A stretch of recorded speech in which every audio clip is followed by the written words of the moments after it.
So this article immediately caught my attention, saying that Sonic 3 is taking a major risk that Knuckles was able to avoid in Sonic 2.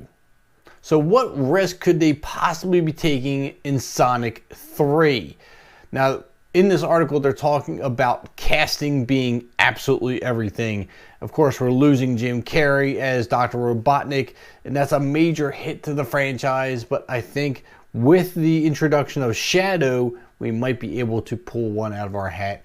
I don't know if it's going to be enough, and I think that's what they're trying to hint at here. Is Shadow going to be enough to make Sonic 3 a success? They have a huge hurdle to overcome with the Mario Brothers movie being so successful, bringing in over $1 billion. Now, Sonic and Sonic 2 both did fairly well. They didn't come near that, which is a little scary going into Sonic 3. Now, the article says that Shadow's limited mainstream appeal and casting will determine Sonic 3's success. Now, casting is always huge. Who you're going to have cast as a popular character is going to be crucial. Now, Idris Elba did an extraordinary job with Knuckles, and I think he really did make that character. Jim Carrey obviously did a great job as Robotnik, and now the big question is, who is going to voice Shadow? I do believe this could make or break the character, depending on who they do cast. And in this article, they're talking about whether or not Shadow has that mainstream appeal and attention that Knuckles had.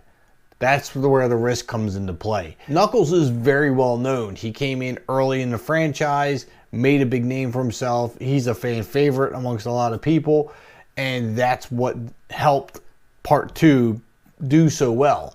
Now, Shadow came in later in the franchise, so there is a large group of people that aren't aware of him. I'm drawn to this character personally. I love the idea of Shadow, how he's not quite the same as Sonic or Knuckles. He is kind of lab grown, so that leaves a lot of mystery. Now, the article does kind of confirm that, saying Knuckles proved to be a mainstream draw for Sonic's second film, helped by Idris Elba, but Shadow isn't quite on that same level. Although Shadow is certainly a cool and interesting addition to Sonic 3, his mainstream appeal leaves questions about how strong the third movie's box office will perform. Now, although I do agree that casting for Shadow is going to be crucial, and I do think it will play a bit of a role on how many people want to go see it, because there are people who may love Shadow, there may be people who don't like Shadow at all, and there's the people who don't know anything about him, but those might be the people to really reel in a new audience. If they don't know about him, they may get curious about it. And who is this black hedgehog? Where did he come from? And if they enjoyed the first two movies, they're going to come back for a third. They're going to at least want to see what this movie's about and what this black hedgehog's about.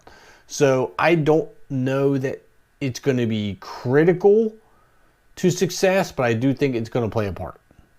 So let us know in the comments what your thoughts are on Sonic 3. Do you think Shadow is going to play a major role or just a small one? Also, who would you like to see voice him? Don't forget to hit that like button and subscribe button if you haven't already.